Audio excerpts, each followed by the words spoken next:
The Lock and the Line. The evening air was crisp as Drew Johnson turned his car into the underground parking lot of his apartment building in downtown Chicago. He was exhausted from a day filled with back-to-back meetings, presentations, and endless emails. Drew, a 34-year-old marketing director at a renowned firm, had built a life he was proud of. His sleek sedan and the upscale apartment building he called home were symbols of the long hours and sacrifices he had made to achieve success. Tonight, all he wanted was to kick off his shoes, grab a cold drink, and unwind in front of his TV. But as he climbed the steps to the main entrance of his building, a feeling of unease began to creep in.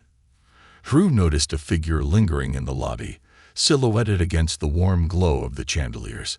A woman stood near the security desk, her posture rigid, her gaze locked onto him with an intensity that was impossible to ignore. He shrugged it off at first, chalking it up to one of the many quirks of city life. People watching people.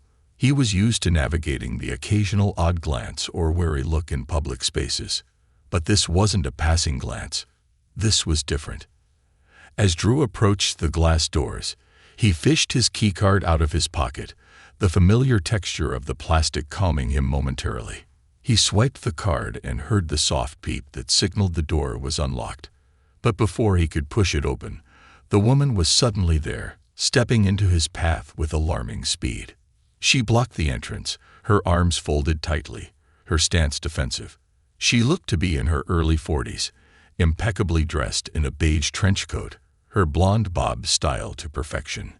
Her expression, however, was far from polished. It was hard, suspicious, and unyielding. "Excuse me, can I help you?" Drew asked, his tone polite but firm, masking the annoyance bubbling beneath the surface. Her lips curled into a thin smile that didn't reach her eyes. "Actually, I should be asking you that," she replied, her voice sharp. "I haven't seen you around here before. Do you live here?" Drew blinked, momentarily taken aback. "Yes, I do," he said, keeping his voice even. "I've lived here for almost a year now. If you don't mind, I'd like to get inside." But she didn't move. Instead, she narrowed her eyes, her posture stiffening further. "You don't look familiar," she said, her tone dripping with an accusatory edge. "And honestly, you look out of place. You sure you're not here to visit someone? Or maybe..." Her eyes flicked over him, her gaze laden with unspoken assumptions. "You're here for other reasons." Drew felt a familiar pang of frustration rising in his chest, the kind he had learned to tamp down over the years. He knew exactly what she was implying without her needing to say it. He also knew he had nothing to prove to her, but her presence at the door made it impossible to simply walk away. "I live here," Drew repeated, his patience already wearing thin. He held up his keycard, the bright logo of the apartment complex visible under the lobby lights. "This is my keycard. Now, if you'll excuse me." She didn't budge. Instead, she leaned forward slightly, as if inspecting him closer. "If you really live here," she said, her voice laced with doubt, "then you won't mind waiting here while I call security. Just to confirm, you can't be too careful these days." Drew inhaled sharply, doing his best to maintain his composure. Years of navigating moments like this had taught him the importance of staying calm. But this wasn't just an inconvenience. This was harassment, plain and simple. "Look," Drew said, his tone now edged with irritation. "I don't have to prove anything to you. This is my home. I'm not waiting for security because you've decided I don't belong here." Her arms remained crossed, her stance unwavering. "Then why are you getting so defensive?" she shot back. "If you've got nothing to hide, then what's the problem?" Drew's grip tightened around his keycard. "The problem," he said, his voice firm, "is that I've done nothing wrong, and you're treating me like a criminal." Her face twisted into a condescending smirk. "Oh, please," she said. "I've read about people like you sneaking into places like this. This neighborhood is going downhill because people don't do their part to keep it safe." "People like me," Drew echoed, his voice rising despite himself. What exactly do you mean by that? She tilted her head, her smirk unwavering. You know exactly what I mean, she said. I'm just looking out for the community.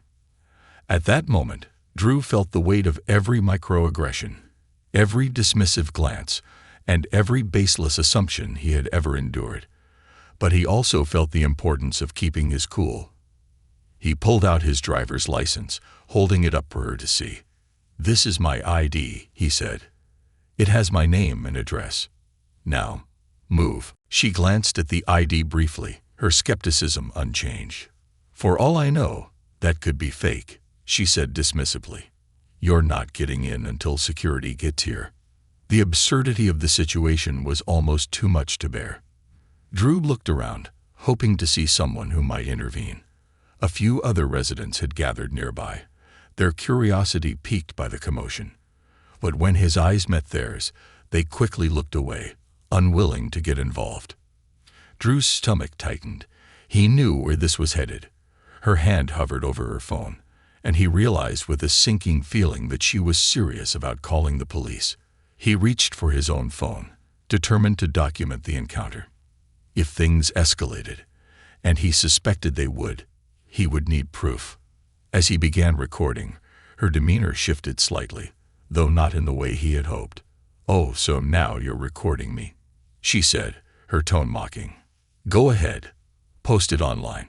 See if I care. The cops are going to be on my side anyway. You're the one trespassing.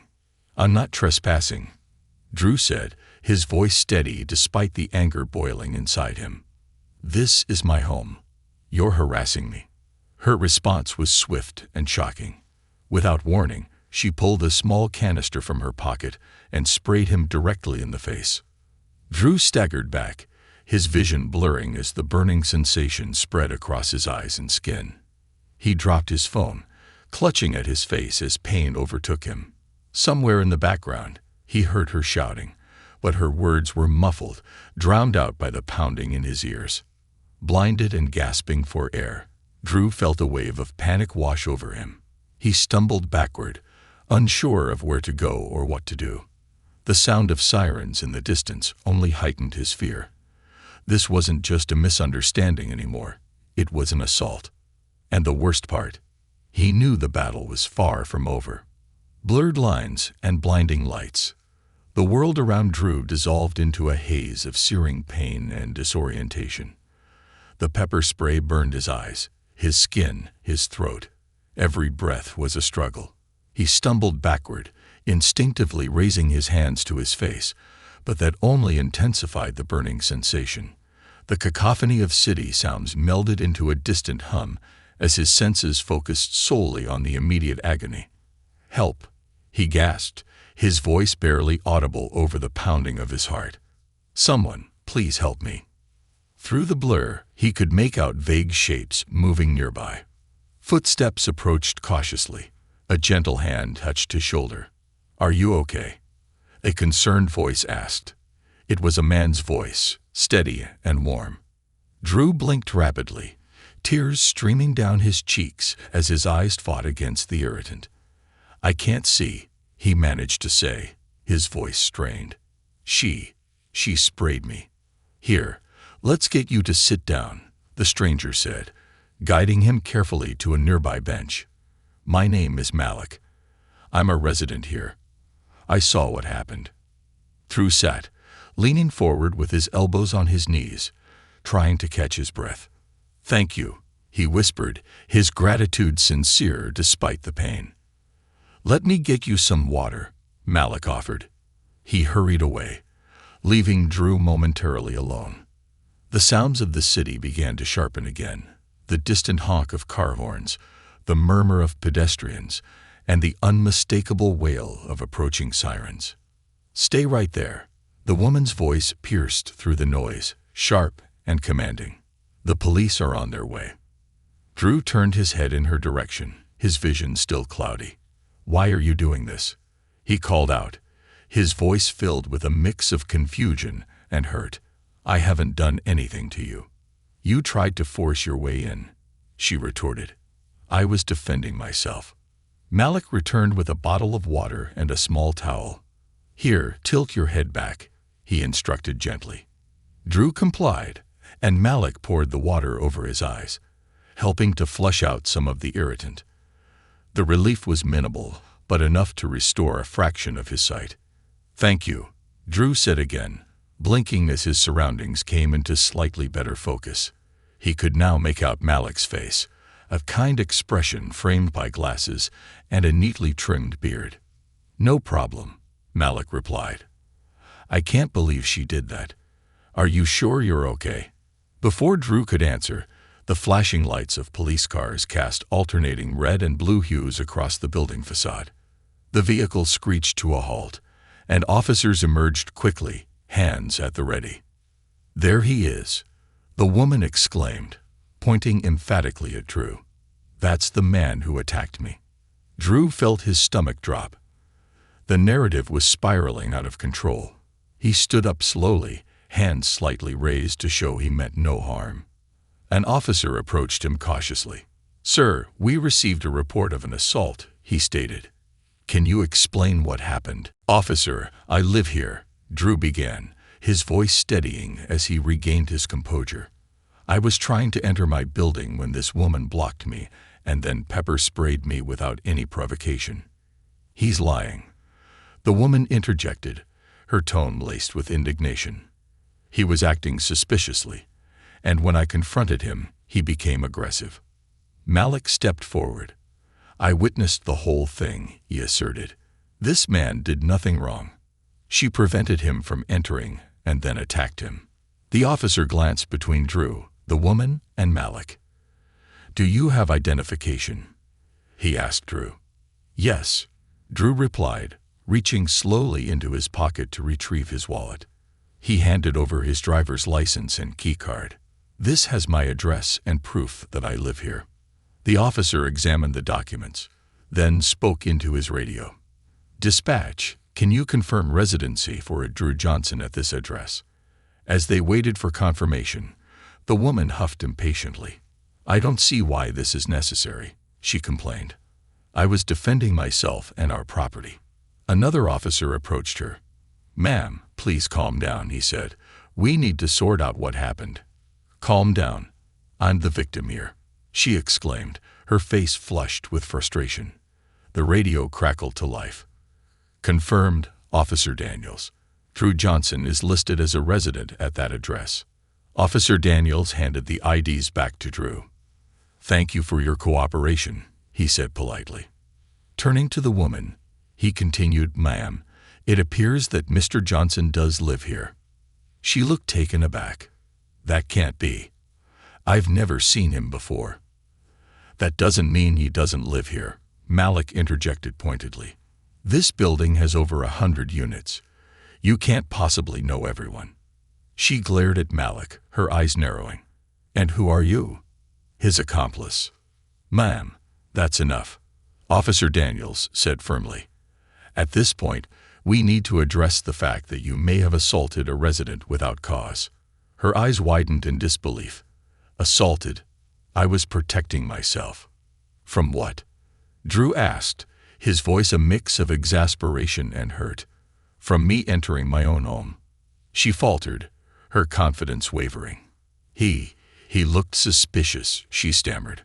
"I was just trying to keep the building safe." Officer Daniels exchanged a glance with his partner. "Ma'am, do you have any evidence that Mr. Johnson posed a threat to you or anyone else?" She opened her mouth to speak but then closed it again, unable to provide a satisfactory answer.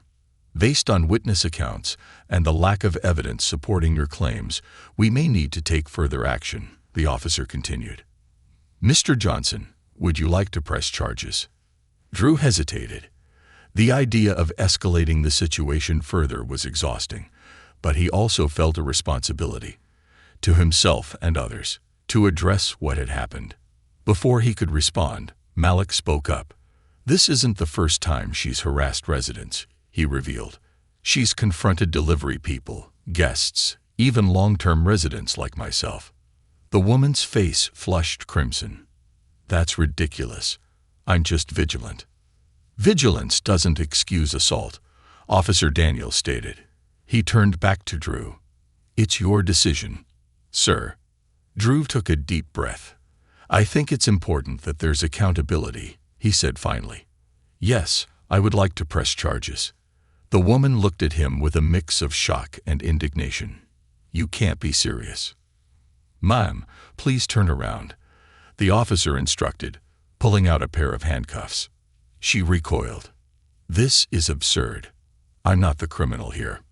Failure to comply will result in further charges, the officer warned. Realizing she had no choice, she reluctantly turned around.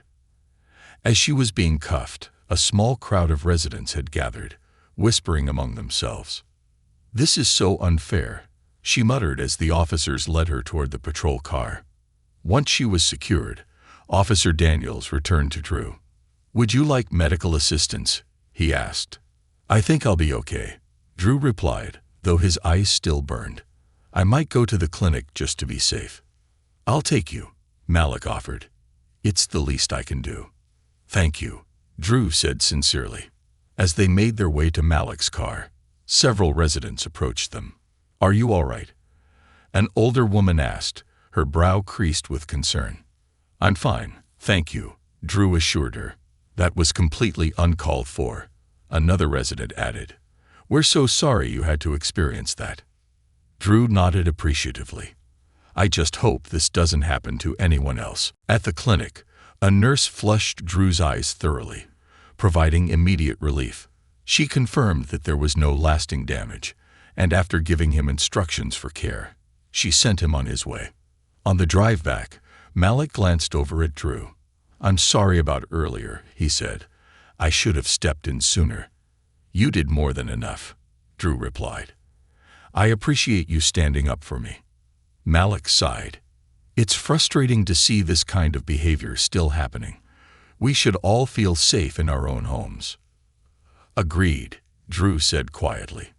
When they arrived back at the apartment building, Drew felt a mix of exhaustion and determination. He knew that what had happened was part of a larger issue, one that couldn't be ignored. Thanks again, he told Malik as they parted ways. Anytime, Malik replied. And remember, you're not alone in this. Later that night, Drew sat at his kitchen table, the events of the day replaying in his mind. He opened his laptop and began typing, detailing the incident in an email to the building management and the homeowners association. He emphasized not only his personal experience, but also the broader implications of allowing such behavior to go unchecked. Before sending it, he paused, considering whether to share his story more widely. After a moment of reflection, he decided to post a brief account on his social media, careful to focus on the facts and the need for change.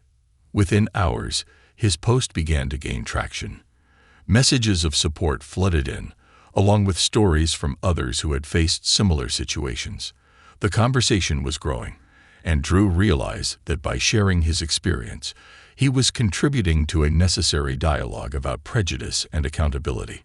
As he prepared for bed, a notification caught his eye. An email from the building management requesting a meeting to discuss the incident. He took a deep breath, feeling a mixture of apprehension and hope. Climbing into bed, Drew stared at the ceiling, his mind a swirl of thoughts. Today had been a turning point, not just for him, but potentially for the entire community. Maybe something good can come out of this, he whispered to himself. With that thought, he closed his eyes, allowing the weight of the day to give way to the promise of tomorrow. A storm unleashed. The morning after the incident, Drew awoke to find his phone vibrating incessantly on the nightstand. He groggily reached for it, squinting at the screen. Notifications flooded his social media accounts, each one buzzing with likes, comments, and shares. His post from the previous night, recounting the confrontation outside his apartment building, had gone viral. What began as a personal reflection had spiraled into something much larger.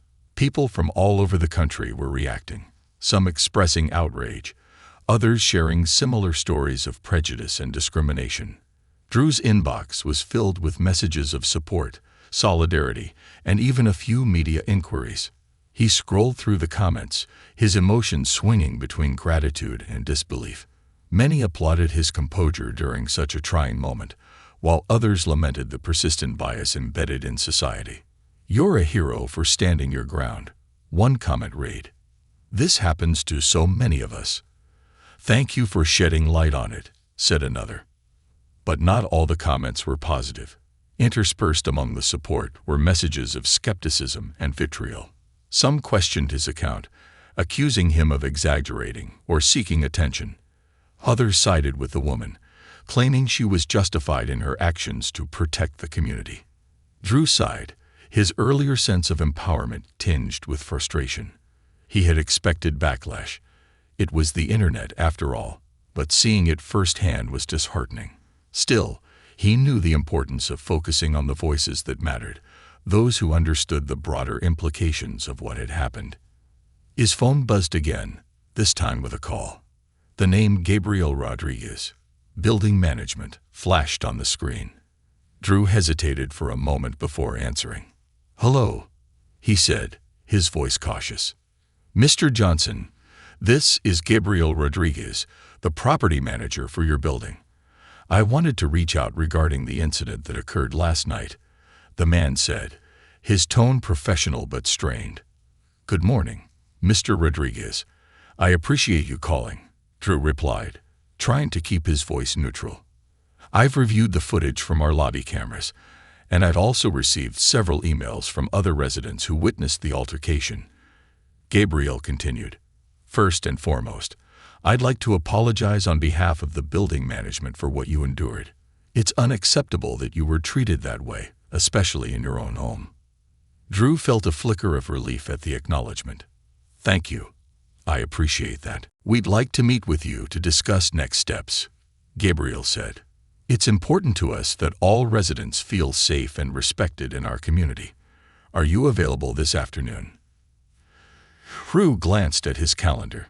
His work schedule was relatively light that day, thanks to a postponed presentation. "Yes, I can come by." "Great. I'll send you the details shortly. And Mr. Johnson, please know that we take this matter very seriously," Gabriel added before ending the call. As Drew set his phone down, he couldn't help but feel a mix of anticipation and apprehension. The meeting could be an opportunity for meaningful change, or just another exercise in damage control. By the time Drew arrived at the building's conference room later that afternoon, he was prepared for anything. He had reviewed the incident in his mind repeatedly, ensuring that his account was clear and factual. The room was modest but well appointed, with a polished oak table and sleek black chairs. Gabriel was already there, along with two other members of the homeowners association, a middle-aged woman named Karen, ironically, and a younger man named Lucas. "Mr. Johnson, thank you for coming," Gabriel said, standing to shake his hand. "Please, have a seat." Drew sat down, his posture straight but relaxed. "Thank you for inviting me. I'm eager to hear what steps you're planning to take." Gabriel nodded.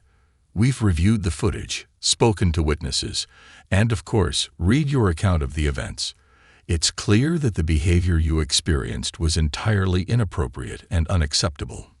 Ms. Whittaker," he paused, referring to the woman who had accosted Drew, "has been temporarily suspended from the building pending further investigation." Drew raised an eyebrow. "Suspended? Does that mean she's still allowed to return?" "For now, no," Karen interjected, her tone firm. "We've deactivated her access card, and she's been barred from entering the premises until a formal decision is made. We're considering permanent eviction." "Considering," Drew repeated, his voice measured but pointed. "She pepper-sprayed me, unprovoked, outside my own home. What's there to consider?" Lucas, the younger member of the HOA, leaned forward. "You're absolutely right, Mr. Johnson. Her actions were not only dangerous but could have escalated into something much worse. Personally, I believe eviction is the only appropriate response. But we're required to follow due process." Drew nodded, appreciating Lucas's candor. "I understand that. But I also need to know what steps you're taking to ensure this doesn't happen again, to me or anyone else." Gabriel exchanged a glance with Karen before responding. We're implementing mandatory diversity and inclusion training for all residents. Additionally, we're reviewing our community guidelines to include a clear anti-harassment policy. Moving forward, any behavior that violates these policies will result in immediate disciplinary action. That's a good start, Drew said, though his tone indicated he wasn't entirely satisfied. But what about accountability? Will Ms. Whittaker face any legal consequences for what she did? Gabriel hesitated. That's ultimately up to law enforcement. We've provided the police with the footage and all relevant documentation. The rest is in their hands. Drew sighed. I appreciate the steps you're taking, but this is bigger than just one person's behavior. It's about creating a culture where everyone feels safe and respected. Karen nodded, her expression softening. You're absolutely right, Mr. Johnson, and we'll be leaning on residents like you to help shape that culture. That evening, Drew returned to his apartment feeling cautiously optimistic. The meeting had been productive, but he knew that real change wouldn't happen overnight. As he prepared dinner, his phone buzzed with yet another notification, a direct message on social media. It was from a local journalist named Elena Martinez, who worked for one of the city's most prominent news outlets. Hi, Mr. Johnson, the message began. I came across your post and was deeply moved by your story.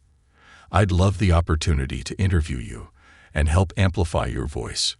Please let me know if you're interested. Drew stared at the message for a moment, considering the potential impact of going public. He had already shared his experience with the online community, but this would take it to another level. After a moment's hesitation, he typed a response. Thank you, Elena. I'd be happy to speak with you. Let's set up a time. The interview took place the next day at a small cafe near Drew's building. Elena was a sharp, empathetic journalist with a knack for making her subjects feel at ease. Over coffee, Drew recounted the incident in detail, emphasizing the broader issues of bias and systemic prejudice. This isn't just about what happened to me, he said. It's about the assumptions people make based on appearances. It's about the fear and suspicion that some people carry with them, and the harm it causes. Elena listened intently, her pen moving swiftly across her notebook. What do you hope will come out of this? She asked. I hope it sparks a conversation, Drew replied. I hope it makes people reflect on their own biases and take steps to address them. And I hope it leads to tangible changes, not just in my building, but in every community. When the article was published later that week, it quickly gained traction, drawing attention from local leaders and activists. Drew's story became a rallying cry for greater accountability and inclusivity, and he found himself at the center of a growing movement. But even as the momentum built, Drew remained grounded. He knew that real change required more than headlines and social media posts. It required action, perseverance, and above all, a commitment to justice. That night, as Drew sat on his balcony overlooking the city, he reflected on how much had changed in just a few days. The road ahead was uncertain, but he was ready to face it. For himself, for his community, and for everyone who had ever been made to feel like they didn't belong. And this was only the beginning, a ripple in the water. By the time Drew woke up the next morning, the world had shifted around him. His social media post, the HOA meeting, and his interview with Elena Martinez had all combined to create a wave he wasn't entirely prepared for. Local media outlets had picked up the story, amplifying his experience far beyond his expectations. Drew's face was now associated with a broader conversation about racial bias, community accountability, and the consequences of unchecked assumptions. As he sat at his kitchen table with a cup of coffee, his phone vibrated constantly with notifications. Some were messages of support from friends and strangers alike, while others were interview requests from podcasts, news channels, and advocacy organizations. He even received an email from a civil rights group interested in collaborating on community awareness campaigns. Drew rubbed his temples, feeling the weight of it all. He was grateful for the support, but the attention was overwhelming. He had never asked to be the face of a movement. He just wanted to live in peace. But deep down, he understood that this wasn't just about him anymore. His experience was a window into something much larger, and people were looking to him for guidance. His thoughts were interrupted by a knock at the door. He wasn't expecting anyone, so he approached cautiously, peeking through the peephole. Standing on the other side was Malik, holding a box of pastries and 2 cups of coffee. Drew opened the door, smiling despite his exhaustion. "Hey, Malik, what's up?" "I figured you could use some breakfast," Malik said, stepping inside. "I saw the news this morning. You're all over the place, man." "Yeah, tell me about it," Drew said, closing the door behind him. "Thanks for this, by the way." They sat at the kitchen table, and Malik handed Drew one of the cups. "So, how are you holding up?" he asked. Drew shrugged. "It's a lot. I didn't expect things to blow up like this. I mean, I'm glad people are paying attention, but it's overwhelming." Malik nodded, his expression thoughtful. "I get that. But this is important, Drew. What happened to you isn't unique. It's part of a bigger problem. And the fact that you're speaking out is making people listen." "I know," Drew said, stirring his coffee absent-mindedly. "I just want to make sure I handle this the right way.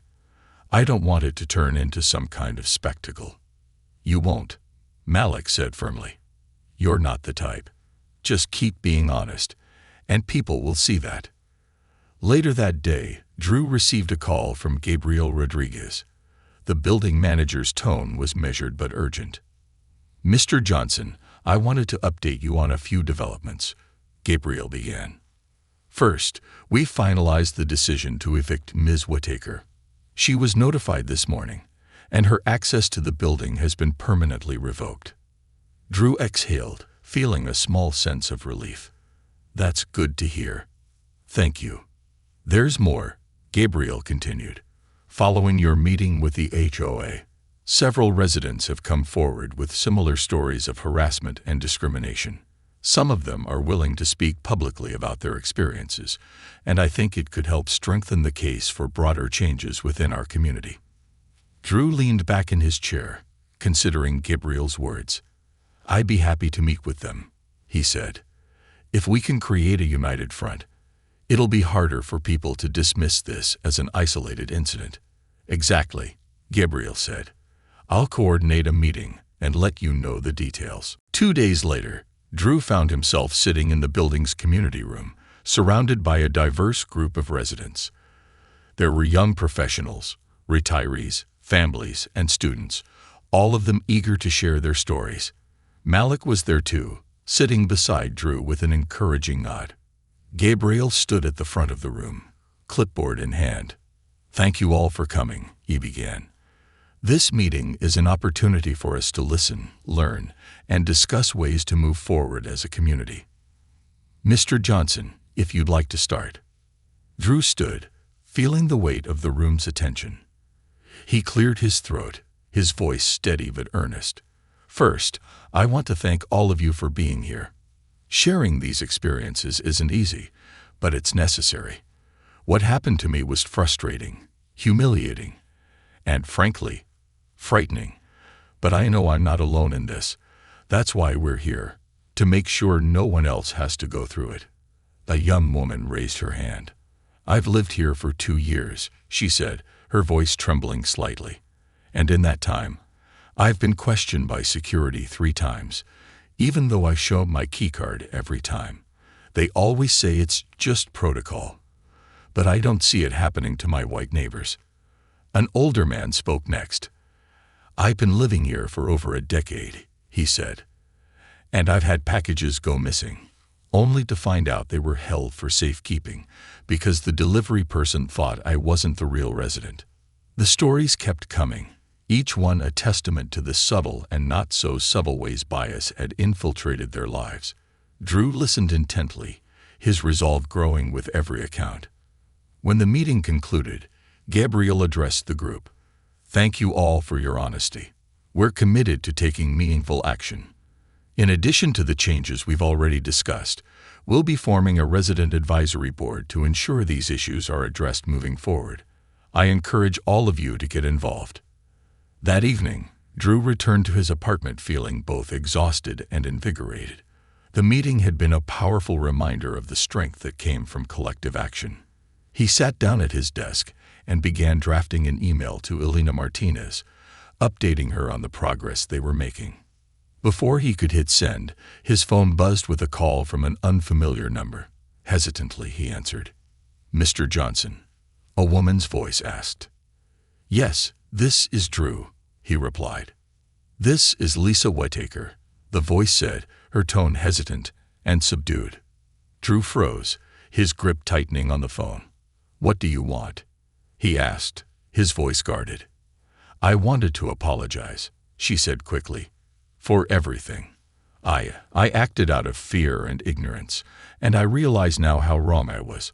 I've lost my home, my reputation, and, well, I deserve it. But I just wanted to say I'm sorry." Drew sat in stunned silence, unsure of how to respond. Part of him wanted to hang up, to dismiss her apology as too little, too late. But another part of him recognized the vulnerability in her voice, the recognition of her own wrongdoing. "Apologies are a start," he said finally, "but they don't undo the harm you caused." "I know," she said, "and I don't expect forgiveness. I needed you to know that I'm trying to learn from this." "Good," Drew said simply. "I hope you do." When the call ended, Drew sat back in his chair, his mind racing. The apology didn't erase what had happened, but it was a small step forward, a ripple in the water. As he prepared for bed, Drew reflected on the journey so far. Change was slow, messy, and often painful, but it was happening, and he was determined to see it through. The weight of forgiveness. The following days passed in a blur of reflection, conversations, and media attention. Drew had been thrust into the spotlight as a voice for change, a role he hadn't sought but had come to embrace. He spent hours responding to messages, meeting with activists, and coordinating with Gabriel and the newly formed resident advisory board to enact real change within the building. But through it all, Lisa Whittaker's apology lingered in his mind, its weight heavier than he expected. Her words had been simple and to some extent sincere. Yet, Drew couldn't shake the anger and frustration that still simmered beneath the surface. Forgiveness, he realized, wasn't as straightforward as accepting an apology.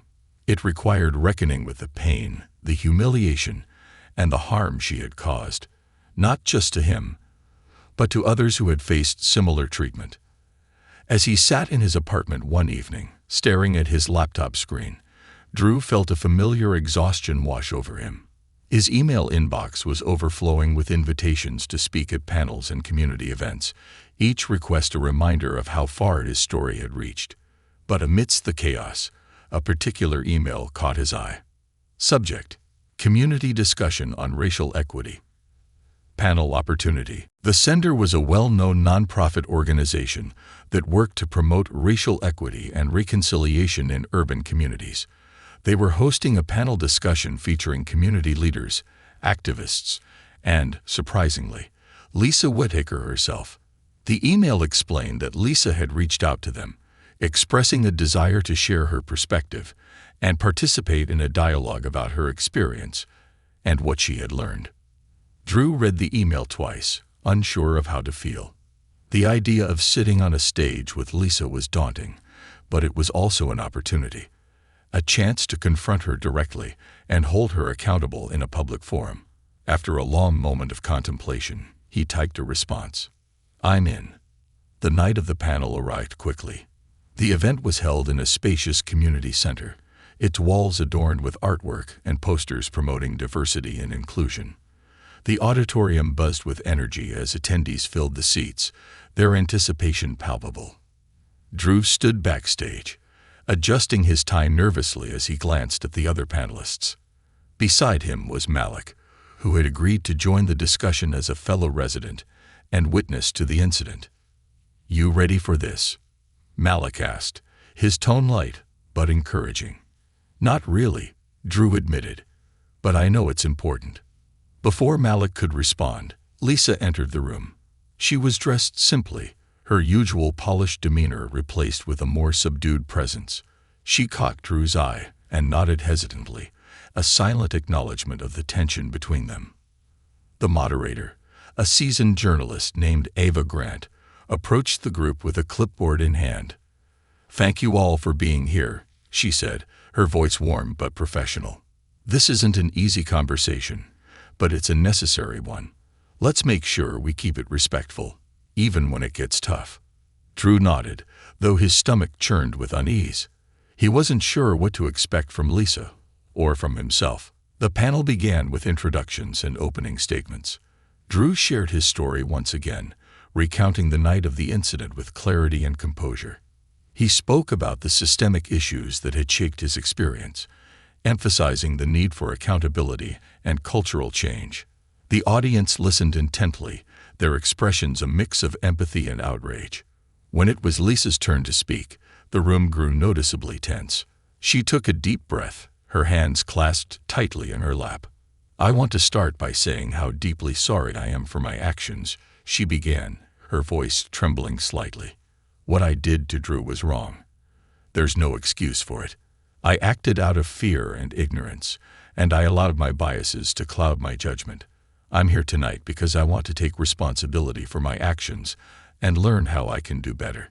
The room was silent, the weight of her words hanging in the air. Drew watched her carefully, searching for any hint of insincerity. While her apology felt genuine, it wasn't enough to erase the harm she had caused. The moderator turned to Drew. "Drew, how does it feel to hear that apology?" Drew hesitated, choosing his words carefully. "It's a start," he said finally. "But forgiveness isn't just about words. It's about action. Lisa's apology doesn't change what happened to me, or the fear I felt that night. And it doesn't change the fact that these kinds of incidents happen all the time, to so many people. What matters now is what she does moving forward." Lisa nodded, her expression somber. "I understand that.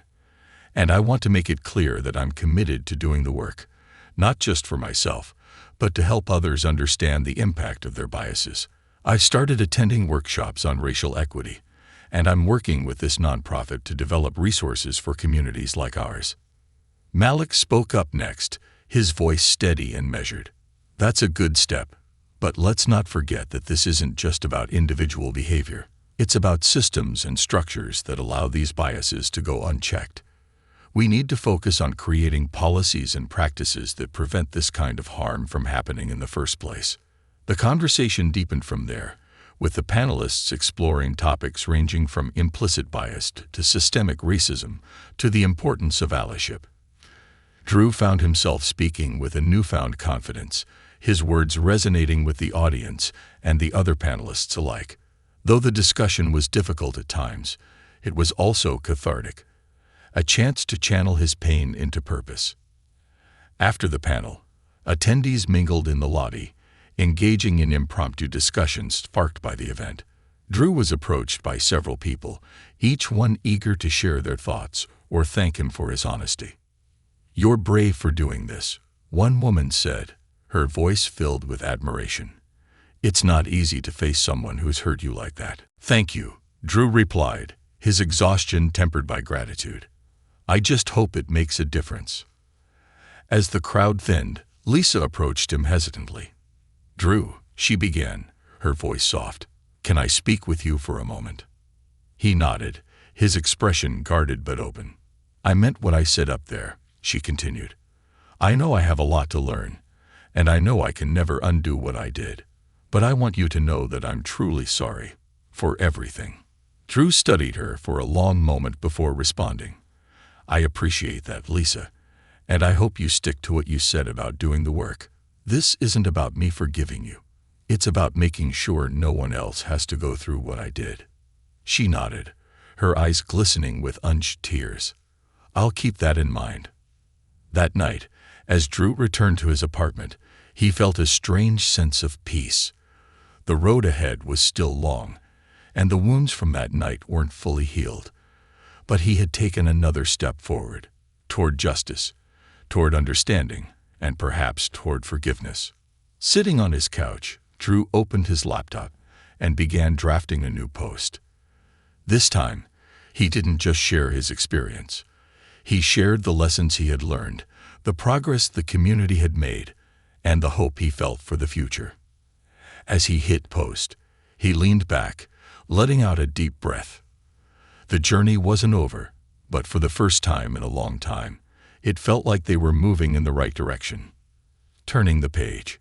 The morning after the panel, Drew woke up to sunlight streaming through his windows, a rare moment of calm after weeks of emotional turbulence. For the first time in days, his phone wasn't buzzing incessantly. He sat up in bed and stared at the city's skyline outside his apartment, reflecting on the path that had brought him here.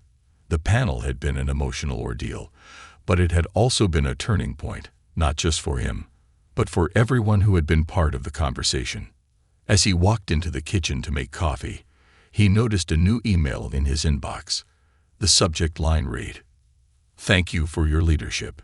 It was from Elena Martinez, the journalist who had interviewed him earlier. Drew opened the email, his curiosity piqued.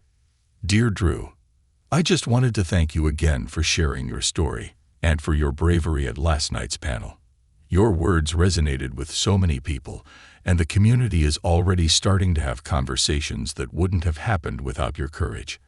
I've been following the ripple effects of your actions, and I'd love to write a follow-up piece about the changes being implemented in your building and the broader impact of your advocacy. Let me know if you're interested. Best, Elena." Drew leaned back in his chair, a faint smile on his lips. The idea of a follow-up piece felt like the perfect opportunity to highlight the progress being made, rather than focusing solely on the incident. He typed a quick reply agreeing to the article and suggesting they meet to discuss the next steps. Later that day, Drew found himself in the building's community room again, this time surrounded by members of the newly formed Resident Advisory Board. Gabriel Rodriguez sat at the head of the table, flipping through a thick stack of papers. "All right, everyone," Gabriel began, his tone brisk but optimistic. "We've finalized the draft for the new community guidelines. These include a zero-tolerance policy for harassment, mandatory diversity and inclusion training for all residents, and clearer protocols for handling conflicts. Let's go through this point by point." The group spent the next 2 hours debating the finer details of the guidelines, ensuring that they were both comprehensive and enforceable. Malik, who had become a vocal advocate within the building, proposed adding a monthly town hall meeting to foster open dialogue among residents. "We need to keep the lines of communication open," Malik argued. "These policies are great, but they won't mean much if people don't feel comfortable speaking up when issues arise." The suggestion was met with unanimous approval, and by the end of the meeting, the advisory board had crafted a set of changes that felt meaningful and actionable. Drew couldn't help but feel a sense of pride as he signed off on the final draft. This wasn't just a response to what had happened to him. It was a foundation for a stronger, more inclusive community. That evening, Drew met with Elena at a small cafe near his apartment. Over steaming cups of coffee, he recounted the progress the building had made and the lessons he had learned along the way. "What's been the most surprising part of this journey for you?" Elena asked, her notebook open in front of her. Drew thought for a moment before answering. "I think it's how much support I've received, not just from people I know, but from complete strangers. It's easy to feel isolated when something like this happens, but the outpouring of empathy and solidarity has been overwhelming. It's reminded me that there are so many people out there who genuinely want to make the world a better place." "And what about Lisa Whittaker?" Elena asked, her tone cautious. "Do you think her apology was sincere?" Drew hesitated, his mind flashing back to the panel. "I think she's trying," he said finally. "And that's a start. But actions speak louder than words. If she's serious about learning and growing, then time will tell." Elena nodded, jotting down his response. "And what's next for you? Do you see yourself continuing this work on a larger scale?" Drew chuckled softly. "I honestly don't know. I didn't set out to become an advocate. It just kind of happened. But now that I'm here, I feel a responsibility to keep the momentum going. If my story can help spark change, then it's worth it. In the weeks that followed, the building began to transform. The new policies were rolled out, and residents were required to attend the first round of diversity and inclusion training sessions. Drew was pleasantly surprised by the turnout. Even those who had previously avoided the topic seemed willing to engage. During one of the sessions, Drew noticed Lisa sitting near the back of the room. She was quiet, her posture slightly hunched as she listened to the facilitator speak about the importance of empathy and understanding. Their eyes met briefly, and she gave him a small, tentative nod. Drew returned the gesture, unsure of what it meant but willing to acknowledge the effort. The monthly town hall meetings also became a hit, drawing residents from all walks of life to discuss everything from building maintenance to cultural celebrations. Malik took the lead in organizing a block party to bring everyone together, an idea that was met with enthusiastic support. "This is how we build community," Malik said during one of the meetings, "by breaking bread together, by listening to each other, and by celebrating what makes us different." The block party turned out to be a resounding success. Drew watched as neighbors who had once been strangers laughed, danced, and shared meals together. For the first time in months, the building felt like a place of belonging rather than division. As the months turned into seasons, Drew's life began to settle into a new normal. The media attention eventually died down, replaced by other headlines and stories. But the impact of his actions continued to ripple outward. One evening, as Drew returned home from work, he found a small envelope tucked under his door. Inside was a handwritten note from Lisa. "Dear Drew, I know I've apologized before, but I wanted to say it again. Not because I expect anything from you, but because I need you to know how much this experience has changed me. I've spent the past few months reflecting on my actions, attending workshops, and working with organizations to better understand my biases. I'm far from perfect, but I'm committed to doing better. For you, for our community, and for myself. Thank you for your patience and for teaching me more than I deserve to learn. Sincerely, Lisa."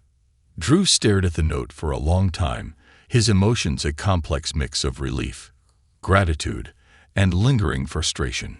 He wasn't sure if he could fully forgive her, but he could see that she was trying. And maybe, just maybe, that was enough for now. 1 year later, Drew stood on the balcony of his apartment, gazing out at the city lights. The events of the past year had changed him in ways he hadn't anticipated.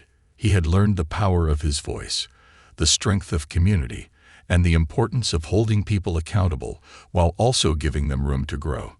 As he sipped his coffee, his phone buzzed with a notification. It was a message from Malik. "Hey man, don't forget, town hall tomorrow at 7. Your turn to bring snacks." Drew laughed softly, typing a quick reply. "Got it. See you then." As he set his phone down, Drew felt a sense of peace he hadn't felt in a long time. The road to change was long and often messy, but it was worth every step. He wasn't just living in his building anymore. He was part of a community, one that had come together to create something better. And in the quiet of the evening, Drew realized that while the past couldn't be changed, the future was theirs to shape.